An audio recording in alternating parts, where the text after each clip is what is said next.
Cette émission est une production de la télévision régionale des Moulins.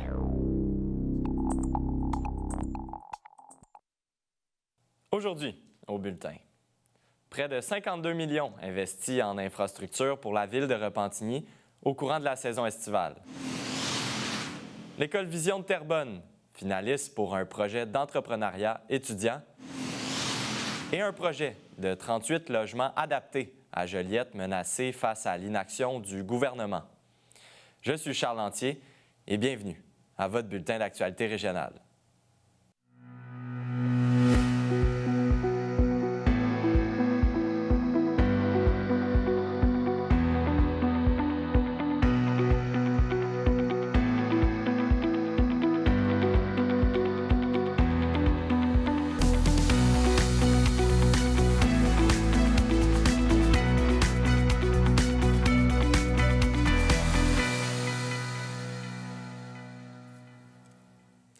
Bonjour, Mesdames, Messieurs. Avec l'arrivée de la saison estivale, plusieurs municipalités du territoire entreprennent des travaux visant à améliorer les infrastructures de leur territoire. La Ville de Repentigny a pour sa part annoncé un investissement de près de 52 millions à cet égard. Pour en discuter, je reçois le maire Nicolas Dufour. Bonjour. Bonjour, M. Lantier. D'abord, quels sont les principaux travaux pour cet été? Oui, bien, on a annoncé plus de 51 millions encore cette année d'investissement, notamment au niveau du réseau routier Égout-Aqueduc. Donc, on termine la dernière portion de la rue Notre-Dame. Donc, c'est un chantier qui se fait cet été. On finit aussi le tout premier le terrain synthétique au parc Champigny. On a plusieurs rues aussi qui vont être faites, Clémenceau, Payette. Et on investit aussi 1,1 million au niveau des transports actifs, donc trottoirs, pistes cyclables. Alors, c'est une séquence de travaux qui est bien planifiée à la Ville de Repentigny. On va essayer d'éviter le trafic, mais bien sûr, ça va faire du bien de refaire certaines rues et certaines stations de pompage, certains réseaux d'aqueduc. C'est, juste pour donner un ordre de grandeur, c'est 1 milliard au total qu'il faudrait réinvestir si demain matin, on voudrait refaire l'ensemble des rues et des aqueducs à Repentigny, mais on avance, puis c'est un investissement record cette année. Est-ce que c'est par les années antérieures, il y a manqué d'investissement ou c'est vraiment parce qu'on en était rendu là, même s'il y a eu des investissements au cours des dernières années? Bien, c'est un peu des deux. Bien, premièrement, Repentigny a été bâti beaucoup dans les années 60-70 au niveau de ses infrastructures. Donc, c'est sûr et certain qu'après une quarantaine, cinquantaine d'années, on tombe en mode de réfection de plusieurs ouvrages. Mais malheureusement, puis ça, c'est partout au Québec, on a sous-investi dans la réfection des rues et des aqueducs dans les dernières décennies. C'était peut-être pas très sexy. C'est sûr et certain que c'est plus facile d'aller couper un ruban pour un parc ou pour des aménagements autres, mais là, on le voit, il faut investir dans nos rues, dans nos réseaux d'aqueducs. Puis à cet égard, 83 du plan quinquennal d'investissement qu'on a adopté sous mon administration est pour le maintien d'actifs. Donc, on est une administration qui ne coupera peut-être pas autant de rubans que les anciennes, mais au moins, on va faire le travail auquel s'attendent les citoyens. Vous parlez de plan quinquennal et de planification. Est-ce que c'est votre vision vraiment de planifier à long terme? Oui, puis ça a été un changement majeur qui n'est peut-être pas perceptible pour l'œil du contribuable. Et pourtant, normalement, les municipalités, puis c'est le cas pour 95 ou 98 d'entre elles au Québec, ils font un plan triennal, une vision sur 3 ans des investissements. Quand on est arrivé en poste, pour nous, c'était important de faire une planification sur 5 ans parce que ça nous permet de partir plus tôt sur le marché et d'économiser. Juste cette modification-là, de faire un plan sur 5 ans et de partir les appels d'offres du plan quinquennal, même quasiment en août de l'année avant, bien, ça nous permet d'économiser en moyenne 3 à 4 millions pour les contribuables. Fait que ça nous permet d'investir encore plus pour refaire plus de rues, plus d'aqueducs. Au travers de ces principaux travaux, il y a notamment l'aménagement, d'un point d'observation qui va se faire. Là.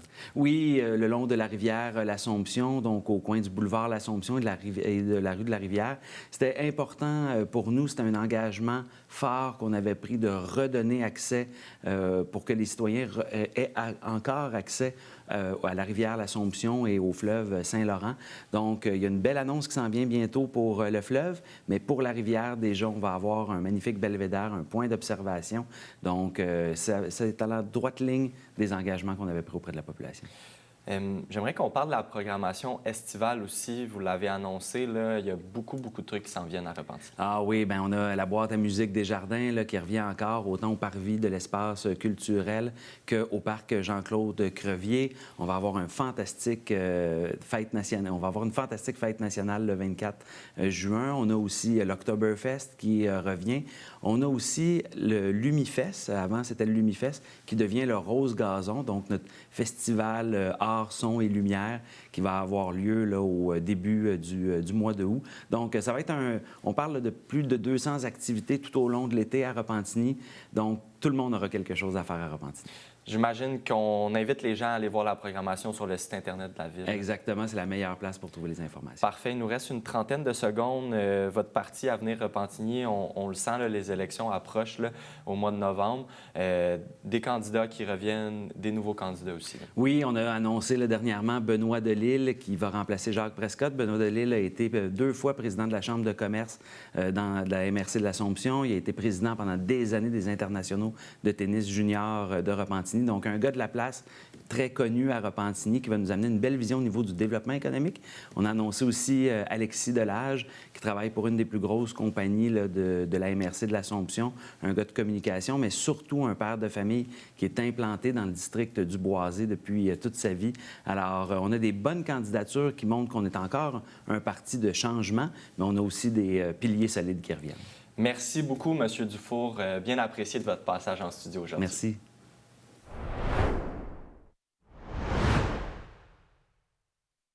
Chaque semaine, j'aurai l'opportunité de m'entretenir avec des entrepreneurs qui possèdent tous des parcours différents.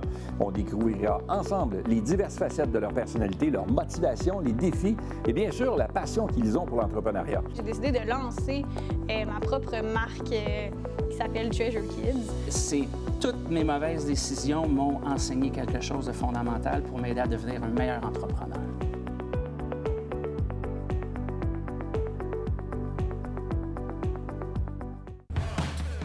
Vous êtes fan d'événements culturels et de tout ce qui se fait localement, l'émission Les Arts Lanaudière est l'émission que vous devez regarder à chaque semaine parce que non seulement on vous présente des artistes locaux, mais également toutes les activités culturelles qu'on peut faire en solo, en duo, en famille et entre amis.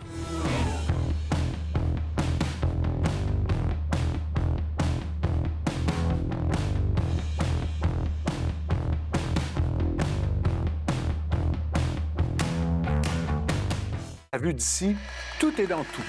Vue d'ici informe, éduque et rassemble en traitant de 1001 sujets avec des experts très variés. On a mis fin du racisme. Inclusion des diversités de genre, de culture, de capacités, de revenus, de modèles familiaux. On en parle vraiment. Vue d'ici donne la parole aux organismes de la région. Nouveaux services, levées de fonds, initiatives innovantes, on les présente en profondeur.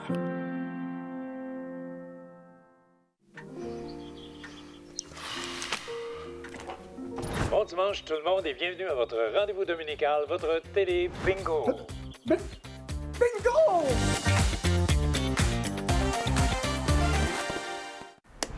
Vous avez 55 ans et plus et vous aimeriez découvrir le monde de la télévision?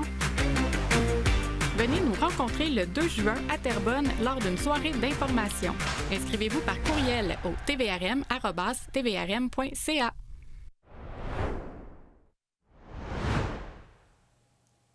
Du côté de Terrebonne, l'école Vision s'est illustrée dans les derniers mois grâce à un projet d'entrepreneuriat étudiant qui permet aux parents d'acheter des uniformes usagés à moindre coût.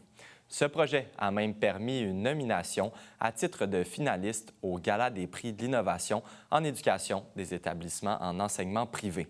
J'ai pu m'entretenir avec la directrice ainsi qu'une étudiante qui a contribué au projet. Voici le reportage. En fait, c'est un projet d'entrepreneuriat chez des élèves du primaire, donc c'est pas rien. Puis en plus, ils ont vraiment un super gros projet. Puis vous venez ici aujourd'hui parce qu'en plus, ils ont invité les parents. Donc, dans un premier temps, nos élèves de 6e année développent l'entrepreneuriat en apprenant à connaître leurs forces, doivent se mettre en équipe avec leurs forces. Et ce qu'on espère, en fait, c'est que les élèves puissent apprendre à collaborer ensemble, à répondre à un besoin dans leur milieu scolaire. Et ce qu'on a trouver. En fait, depuis 2021, nos élèves s'occupent des uniformes usagés. Donc, il faut comprendre qu'en étant dans une école privée, les élèves portent les uniformes. Puis ça répond à un besoin des parents de pouvoir acheter durant l'année scolaire des uniformes usagés. Donc, l'idée, c'est que les dons, ils arrivent gratuitement. Nos élèves les prennent, doivent en faire le tri, doivent valider si les uniformes sont encore assez beaux pour être reportés. Ils ont une plateforme en ligne, donc ils doivent mettre à jour l'inventaire, déterminer le prix de chacun des articles aussi, puis ensuite mettre ça en ligne. Les parents passent des commandes en ligne. Et pendant l'année scolaire, c'est de préparer les commandes dans des sacs, s'assurer que le coût est bien celui qui était entendu. Puis, par la suite, on a certains élèves qui font partie du comité marketing où ils doivent, ou service à la clientèle, ils doivent rappeler les parents si jamais il y avait une erreur d'inventaire, des trucs comme ça. Et aujourd'hui, spécialement, bien, c'est la vente éclair. Donc, une fois qu'ils ont vendu le plus de choses possible en ligne, bien, ils font une vente à l'extérieur de l'école au départ, à la fin de la journée. J'ai vraiment aimé comment le projet se faisait. Ça m'a aidé à travailler avec les autres parce qu'au début, j'étais plus genre, je voulais avoir mes idées, c'est moi, c'est parce que j'ai été sélectionnée chef. Fait que je me disais, je suis chef, c'est moi qui dis quoi faire, puis tout ça. Mais pendant le projet, j'ai réussi à genre, comment que je pourrais avoir les idées des autres, comment que je pourrais les aider et comment qu'ils pourraient m'aider en tant que chef. J'ai gardé de comment travailler avec les autres et comment gérer une entreprise. Parce que travailler avec les autres, des fois, c'est pas toujours facile parce que c'est pas toujours tes vrais amis. Puis c'est pas toujours, ils ont pas toujours les mêmes idées que toi. Puis ils vont pas toujours t'écouter. Mais il faut que tu t'apprennes à gérer ça comme une grande personne. Puis il faut t'apprendre à communiquer comme il faut. Parce que des fois, si tu veux pas communiquer, là, ça va tout devenir en désordre. Puis là, ça se peut que ça marche pas, puis tout ça. Fait que, ouais, pas mal ça. Puis de gérer une entreprise, c'est genre comment... Ben gérer une entreprise, c'est quand même difficile parce qu'il y a pas toujours du monde qui vont t'écouter, puis ils vont souvent faire à leur tête. Fait que aussi, le monde qui travaille pas, vraiment. Fait que là, faut que tu les replaces à leur place. Puis il faut que tu leur donnes des choix qui sont peut-être plus sains pour eux, qui sont peut-être plus appropriés pour eux. Parce que je peux pas toujours donner quelque chose qu'ils vont vraiment pas aimer parce que, ben c'est ça qu'ils doivent faire. Faut que je donne des choses qu'ils vont plus aimer. Comme au début, je leur ai proposé des choses, c'est eux qui choisissaient. Puis ça leur a aidé à rester sur le plan de match. Et nos élèves ont ici beaucoup de force et ça, c'est de les reconnaître, que nos élèves soient reconnus avec leurs forces. Donc, on a des élèves, par exemple, super forts en mathématiques. Ils vont être dans le comité finance et c'est eux qui vont faire la gestion de l'argent et tout. Fait que ça, et ils vont travailler avec des collègues de classe qui ont aussi la même force qu'eux. Fait que c'est pas nécessairement de travailler avec nos meilleurs amis. C'est pas ça l'objectif, c'est de travailler avec des gens pareils comme nous pour aller plus loin. Puis le deuxième objectif, en fait, c'est aussi de pouvoir avoir un impact sur la communauté. En début d'année scolaire, les élèves doivent apprendre sur les organismes de la région, puis ils doivent aller s'associer, en fait, à un organisme. Donc, toutes les ventes qu'ils font à la fin sont remises, les ventes sont remises à l'organisme qui a été dédié là, en début d'année. Donc, ça aussi. Fait que je pense que c'est essayer de développer la philanthropie aussi à un jeune âge, mais aussi avec développer les compétences entrepreneuriales. Oui, il y a beaucoup de parents qui aiment ça parce que ça coûte vraiment moins cher. Puis c'est aussi qu'ils sachent que ça l'aide un organisme, ça pouvait peut-être les rendre contents. Ça va servir à tout le monde, même si tu n'étais pas dans le comité que tu voulais ou même si tu n'étais pas avec tes amis. Tu pouvais quand même retenir plein d'affaires parce que ça t'a appris à être dans un milieu que tu voulais, peut-être pas vraiment être, puis d'avoir une nouvelle expérience. Quand je suis rentrée dans ce projet-là, j'ai vraiment commencé à aimer ça, puis j'aurais aimé, recommencer encore.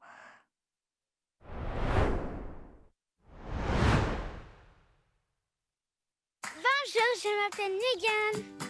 J'adore la natation, la gymnastique et la bicyclette. Parfois, je dois faire les choses différemment. C'est l'association des amputés de guerre qui me donne les prothèses dont j'ai besoin pour faire mes activités préférées. Tout ça est possible grâce à la générosité du public. En donnant aux amputés de guerre, vous aidez les enfants amputés comme moi. Merci! Du nouveau à TVRM. Regardez toute la programmation en continu sur tvrm.ca/en direct. Que vous soyez fan de musique, de culture ou d'actualité, ne ratez pas cette chance de suivre les événements et les personnalités de votre région. La télévision communautaire autonome parle des enjeux locaux, donne une voix aux citoyens et citoyennes, en plus de faire rayonner les talents d'ici. Accessible à tous, elle appartient à la communauté et donc à vous. J'ose ma télé communautaire, mon média de proximité. Chaque semaine, j'aurai l'opportunité de m'entretenir avec des entrepreneurs qui possèdent tous des parcours différents. On découvrira ensemble les diverses facettes de leur personnalité, leur motivation, les défis et bien sûr la passion qu'ils ont pour l'entrepreneuriat. J'ai décidé de lancer ma propre marque qui s'appelle Treasure Kids. Toutes mes mauvaises décisions m'ont enseigné quelque chose de fondamental pour m'aider à devenir un meilleur entrepreneur.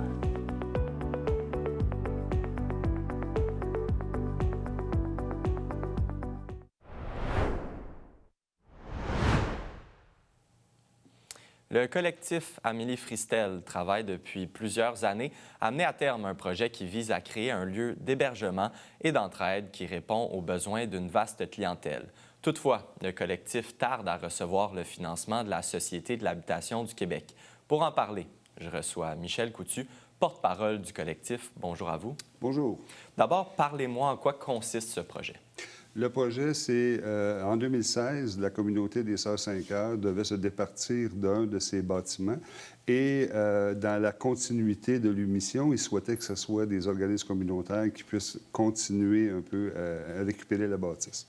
Donc, on a regardé les différentes alternatives et on a convenu que des besoins en hébergement pour des clientèles vulnérables étaient un grand besoin dans notre région. Donc, c'est vers cette option-là qu'on s'est tourné. Donc, on est 4 organismes. L'objectif, c'est de transformer la bâtisse existante pour créer 38 logements qui vont être un studio, des 3,5, des 4,5 pour des clientèles vulnérables. On a 4 organismes qui sont là. Il y a les maisons d'à côté. On fait de l'hébergement pour des personnes lourdement handicapées, jeunes personnes. Donc, ces personnes-là, s'il n'y a pas ce type de service-là ou d'hébergement-là, se ramassent en CHSLD, ce qui n'est vraiment pas adéquat pour leur situation. On a des personnes sourdes vieillissantes qui, à cause de la barrière du langage, c'est des personnes gestuelles, on va avoir 5 appartements pour ces personnes-là qui vont être en mesure d'avoir accès à de l'aide à la communication pour faire en sorte qu'ils puissent recevoir le service et communiquer adéquatement avec les prestataires de services. On a la maison seconde vie, c'est pour des personnes qui ont eu un traumatisme crânien ou qui ont fait un AVC, qui ont besoin de supervision pour être capables de demeurer dans les appartements. Habituellement, ces personnes-là demeurent à domicile avec les parents vieillissants, puis ça devient un peu compliqué. Puis, les dernières 8 appartements, ça va être pour la clientèle qui sont en processus de sortir de l'itinérance. Donc, c'est les 38 logements là, qui sont prévus.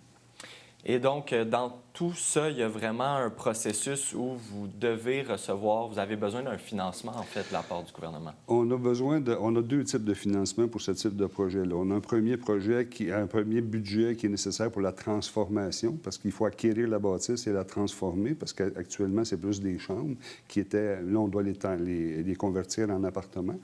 Puis on a un deuxième budget qui est pour le budget de fonctionnement. C'est des clientèles vulnérables pour lesquelles on doit avoir des budgets. Les budgets pour les services, les budgets permanents, ils nous ont été confirmés en 2021 par le Réseau de la santé et des services sociaux. Donc, on a un budget d'à peu près 900 000 par année qui nous est garanti pour être en mesure de pouvoir offrir des services quand les résidents vont être dans la bâtisse. Là, ce qui nous manque, c'est le budget pour la transformation de la bâtisse. Le coût total va être autour de 14 millions pour acquérir la bâtisse, faire toutes les transformations nécessaires pour rendre les milieux adaptés pour la clientèle qu'on reçoit. Et là-dessus, il y a un 7,5 millions qui devrait venir de la Société d'habitation du Québec, qui tarde à venir. Notre dossier a été analysé l'automne passé. La réponse qu'on avait eue du PDG de la Société d'habitation du Québec, c'était que notre projet rencontrait tous les critères d'admissibilité, mais que l'enveloppe budgétaire était actuellement vide, mais que dès qu'il recevrait des nouvelles enveloppes enveloppe budgétaire, ils reconsidéraient leur décision. Puis la décision, c'était de dire non ou oui. Fait que s'ils ont déjà dit non, à reconsidérer, ça va être oui.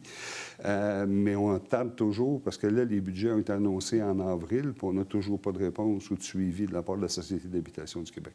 Rien, zéro? Rien. Bien, on a eu un téléphone qui nous a dit si vous commenciez, puis ça prendrait combien de temps pour faire les travaux? Bon, ce qu'on lui a dit, c'est qu'à partir de l'été, la bâtisse va être entièrement libre. Donc, on peut commencer les travaux, puis ça finirait probablement à l'automne 2026. Puis votre enjeu présentement, c'est qu'il y a beaucoup d'argent. Là, on parle de 250 000 $ qui a été investi pour des études exigées. Oui. Mais vous avez peur que vos différents partenaires, si ça prend trop de temps, quittent le navire un peu, là, c'est ça? Bien, je pense qu'on a deux partenaires importants pour lesquels on a des inquiétudes. Un, c'est la communauté des Sœurs 5 heures. Eux autres, les objectifs, c'était de se départir de l'immeuble. Et si ça tarde trop, c'est possible qu'à un moment donné, ils disent, bien, nous, on va aller vers un autre promoteur pour faire une autre chose ou trouver un autre acheteur pour la bâtisse. Puis l'autre inquiétude qu'on a, c'est les budgets qui nous ont été octroyés par le ministère de la Santé. Si ça tarde trop, c'est bien possible que le ministère de la Santé nous dise, bien, écoutez, cet argent-là qu'on vous a réservé, on va en avoir besoin pour d'autres types de services. Donc ça, là-dessus aussi, on a une inquiétude majeure. Parfait, M. Coutu. Merci d'avoir été de passage et c'est un dossier qu'on risque de surveiller dans les prochaines semaines, prochains mois. Merci de m'avoir accueilli.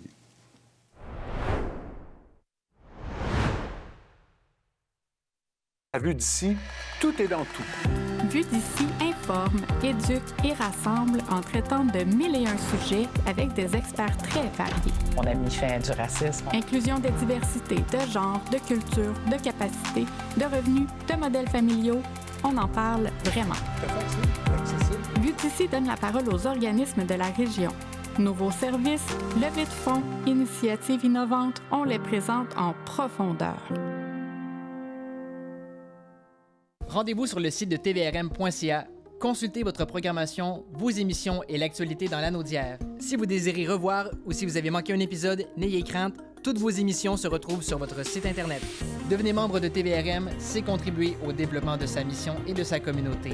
Ne manquez pas votre bulletin en direct le mardi et le jeudi midi pour être informé de tout ce qui se passe dans votre région et plein d'autres émissions sur votre communauté. La télévision régionale des Moulins, pour voir et être vu.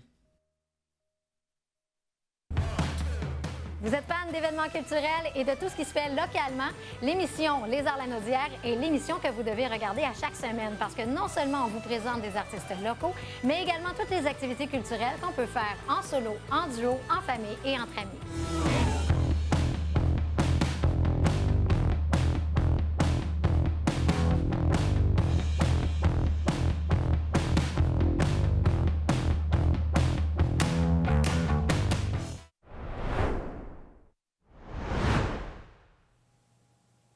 À la suite d'une recrudescence de vols de véhicules et vols dans les véhicules dans le secteur commercial de Lachenay, le service de police de Terrebonne a entrepris une opération de surveillance et de prévention. Le service de police rappelle plusieurs consignes de prévention importantes, soit de fermer les fenêtres et le toit ouvrant, de verrouiller les portières en tout temps et de stationner votre véhicule dans un endroit éclairé et achalandé. Toute information concernant des activités criminelles peut être transmise au 450-471-4121. La Ville de l'Assomption est fière d'annoncer l'ouverture dès cet automne d'une nouvelle succursale de la bibliothèque Christian-Roy au cœur même de l'école Garot, dans le secteur Saint-Gérald-Magella. Cette annonce témoigne d'une collaboration riche et porteuse entre le Centre de services scolaires des affluents et la Ville. Un partenariat qui permet de bonifier l'offre éducative et culturelle au bénéfice de toute la communauté.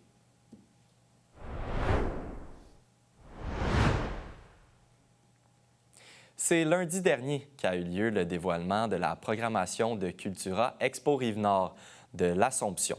Pour l'occasion, plusieurs personnes étaient rassemblées au bistrot L'Ange Cornu afin de découvrir les différentes activités de cet événement alliant culture et agriculture. Voici le topo. C'est la 58e édition de l'exposition agricole régionale Rive-Nord, l'Expo Rive-Nord et Cultura à la Ville de l'Assomption, 27 au 29 juin prochain. C'est le mariage entre la culture et l'agriculture au centre-ville, donc le retour évidemment des jugements animaux qui reviennent, donc jugements bovins, donc 90 têtes et plus cette année qui envahissent le centre-ville. Jugement de lapins, plus de 200 lapins de partout à travers l'Amérique du Nord vont être ici. Et puis, bien, un volet culturel, évidemment. Cette année, on a annoncé les spectacles, plus une soirée country pop avec deux frères, Laurence Saint-Martin, et le samedi, Alpha Rococo et Pelch, en plus d'avoir une prestation de la chorale du Vieux-Palais qui vont offrir quelques numéros aussi avec Alpha Rococo. Cultura, c'est un événement où est-ce qu'on attire normalement environ 10 000 festivaliers chaque année. On est rendu à notre 5e édition. Donc, la possibilité d'avoir beaucoup d'exposants de toute la région de la Naudière, donc de mettre en valeur cette belle vitrine au niveau de nos saveurs locales, au niveau des commerçants, beaucoup de retombées touristiques et avoir une belle programmation riche au niveau culturel. Donc, d'avoir des belles collaborations avec nos partenaires locaux. Donc, 4 spectacles qui se déroulent sur 2 journées consécutives. Donc, on peut renouveler cette programmation-là chaque année, d'attirer des nouveaux publics, que ce soit jeunes, plus âgés, puis d'avoir aussi le dimanche une belle course de boîte à savon pour aller rejoindre plus les familles. Donc, du plaisir pour tous. L'expo se fait dans le centre-ville de l'Assomption. L'Assomption, c'est une belle ville agricole, mais dans le fond, il y a un super de beau centre-ville très culturel. Et là, on vient marier, dans le fond, l'agriculture et la culture en un endroit. Donc, on verra jamais ça ailleurs, là, une exposition agricole, un jugement bovin dans un centre-ville. Donc, c'est vraiment spécial de voir ça. Puis je crois que c'est ce qui rend l'événement unique. Il y a des exposants, on l'a dit, il y a 45 exposants qui viennent un peu partout à travers la région. Fait que, dans le fond, il y a beaucoup de restaurants aussi sur la rue principale. Fait que ça se peut qu'il y ait des gens qui viennent, même pas pour l'expo agricole, mais qui viennent manger. Et là, ils font comme « Oh, wow, il y a une expo agricole, on va aller jeter un œil et tout. » Et tu sais, c'est gratuit.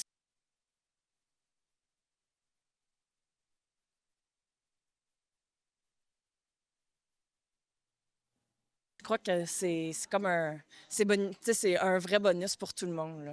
Il y a le musée à ciel ouvert agroalimentaire. C'est une nouveauté cette année.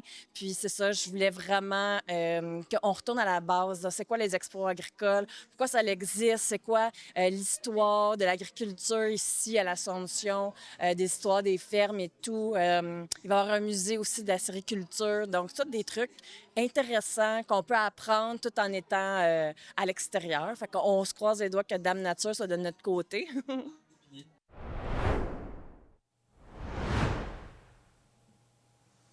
C'est ce qui conclut votre bulletin d'actualité régionale. Au nom de toute l'équipe, merci d'avoir été des nôtres. On se retrouve mardi prochain.